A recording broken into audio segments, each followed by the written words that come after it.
And welcome back, everyone, to a day late Zanpakuto creation series video. Sorry it's a day late, it just happened, but we're here. This one came to us from Devin, I might have screwed up the name there, Sanders, who asked the question, why is the Zanpakuto of the meta from Red vs. Blue? If you're not familiar with Rooster Teeth's Red vs. Blue, it's basically based off Halo. It's a comedy series. They pretty funny from what I understand. Never really got into it. But, I mean, it's partly a comedy series, partly it has actual storylines going in, all that stuff. The meta was a character originally called Main, who became the meta through many different corrupted AIs he had that kind of just drove him crazy. And his goal was to kill other individuals and collect more AIs. So, what do I like in the character this to? Well, there's not a lot of characters I liken him to in Bleach, but, that being said, I can kind of get behind an idea for the character. So, what was my idea? Well, the type is Zanpakuto that starts out as a fire elemental. Why fire elemental? The aggression and rage and just, ferocity of this character kind of translates out to fire in some ways to me. It would still be a standard katana like many of them are. Its release would be Sear. Its Shikai name would be Hell's Edge or Jigoku Suno. Sear Jigoku Suno. Its Bankai is Hell's Spiked Pit, or Jigoku, Supaito Pito. And again, that's not the true translation of the name, that's just the Google translation. So if you take an issue with that, get someone who actually knows the meaning of names and stuff like that to figure that out for Japanese. Now, its spirit would be that of the main AI that he started with. This is where it gets a little tricky. I do feel like originally his Zanpakuto as main would have probably been something else. Maybe something along the lines of this that got corrupted down the way as the character changed. And so its spirit being the character of Sigma in its appearance would, I think, still work here. Now, what is the Shikai and what does it do? Well, it's got fire-based abilities, but specifically what type of fire-based abilities? Its Shikai would look similar to this, the brute shot, which is one of his main weapons. It's a firearm and a blade all in one. My thought process though on this is that this is more, it's difficult to kind of see in this image here. By the way, I'm trying to be a bit more detailed with these videos again to get more imagery here.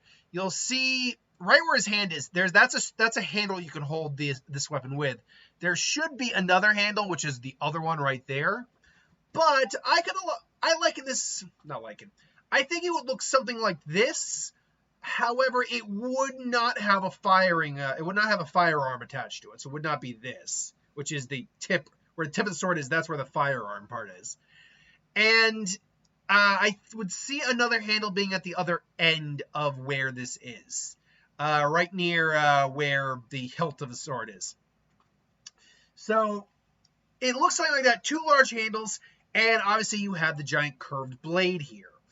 The main ability of this, it is a fire type Zanpakuto, but what it is really is that the edge of the sword heats up. And like the longer you're going, the harder you're fighting, the more angrier you're getting. It just gets hotter and hotter and hotter. Now, do I think it ever gets the Ryujin Jika levels of heat? Or I should say Zanka no Tachi levels of heat? No, but not. Here's the thing. In theory, it could do what Zanka no Tachi does in its basic release form. Concentrated fire along the tip and the edge. However, this is not something where the fire or the heat moves around the blade. It's all the blade. The blade is all heat. There's no tip of the blade heat. There's no concentration of fire into one small section. It's simply just getting hotter and hotter and hotter and hotter. So in essence, it's kind of a downgrade of what Zanka no Tachi does, because Zanka no Tachi's ability is concentrating firepower into such small spaces that when it strikes, it just blows away things out of existence, or literally cuts through anything. I think this is just a lesser version of that, where yes, it gets so hot that, but because it's his Shikai, that's what the ability of Shikai is, it still maintains its stability of form. But it gets so hot that in theory, yes, it could cut through just about anything. And honestly, if it starts gouging the floor, like the earth or something like that, it could theoretically create like lava or whatever, like little bits of it, and just kind of toss it at an opponent. It would be great for melee fighting because that's really all it can do. And in contact with this blade when it's going all out would be suicide for anyone who doesn't have the Ryatsu or ability to counter it. But it's also an unwieldy Zanpakuto. It's not a basic blade. It is a giant monster tool. So what does the Bankai of something like this look like? So as I said, the Bankai's name is Hell's Spiked Pit. And what would happen is the Zanpakuto, particularly the massive, if you see the giant curved blade here, take this giant teardrop shape, I guess we'll call it, section off. It blows off the Zanpakuto, allowing the user to catch the remaining blade, kind of like Kenpachi's, weirdly enough, Shikai, where it gets smaller, similar like to Ichigo as well. The blade gets smaller rather than larger.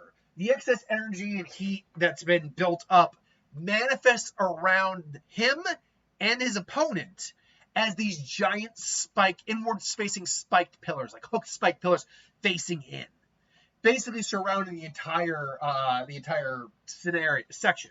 The amount of them may just be based on how much heat was built up.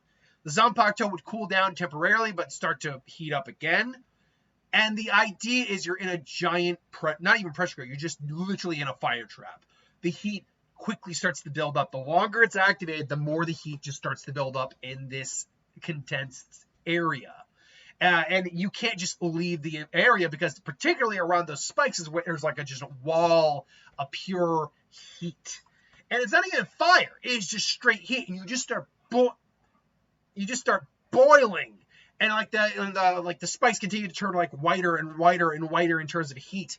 The idea essentially that you're basically either you or your opponent or both of you are going to burn to death, because that would be the big catch-22 here, similar to like something like Ryujinjika, where this Bankai particularly is not it's not user friendly. It is. I mean, you will have a resistance to some level, and as it starts off originally, you'll be the one who has the upper hand.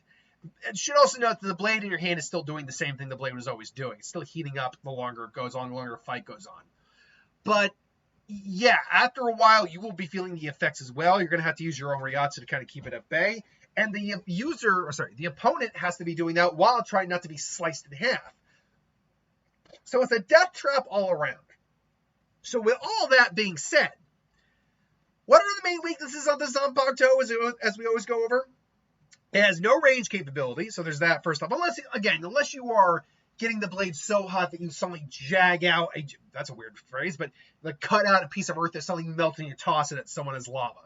In a weird hypothetical there, it might have a mid to long range attack, but it's predominantly 99% a melee weapon. Again, Ryatsu to Ryatsu, that's always a problem. But also things like water. If enough ice or water is available, this Zanpakuto theoretically could get cooled down, and it could be a problem, although you would need a serious amount of water, and if this thing has already built up a lot of heat, then you're probably not dousing this. It's like Ryujinjika. Hypothetically, you could create enough water to douse it, but the amount you would need is probably not available in all of reality. It's like Zanka no Tachi is the heat of the sun, pretty much. Is there hypothetically enough liquid or cooling to basically, or is there something cold enough to douse the sun theoretically? Theoretically, but because absolute zero is technically not something we can actually achieve. We can get as close as possible, but not actually get there. But the sun is literally so hot that anything that comes near it is just going to eventually get vaporized. So yeah. If you catch him early, I think that would be the best way to kind of stop this Zanpakuto. But then if you're going with the Bankai, obviously it's a bit of a suicide run if you're using this Bankai. It kind of is like a discount Ryujinjika. It has no fire capabilities per se. It's just pure unadulterated heat. And it will affect you as well. And I think the real weakness we can see of the Bankai carried over from the Shikai is very simple. The longer the Zanpakuto is activated, the more heat it's generating and the hotter it's getting. Now, because we just established, though, that you are not necessarily immune to the heat, you might be resistant but not immune, this is a Zanpakuto that could hurt you even in Shikai. If you get to a point where you're white hot like the sun and you touch it, that's going to hurt like hell. You might burn your hand up. You need to be exceptionally skilled with this thing. It is not, despite it being a clunky looking weapon, it is actually a kind of very hard weapon to wield safely. So yeah, it's a Zanpakuto that would carry a lot of problems with it, but it's a Zanpakuto that carries a lot of cool abilities as well. So that's ultimately, let's go right there now. We're gonna do this now, Jim. I want to do, okay, there we go. So that's the end of that. So that's my thoughts on the meta Zanpakuto. What would you do if you do something different, or do you like the Zanpakuto? Do you love it, or do you think it's just okay? Let me know in the comments below. Until then, thanks for watching. Hope you enjoyed, and I'll see you guys later.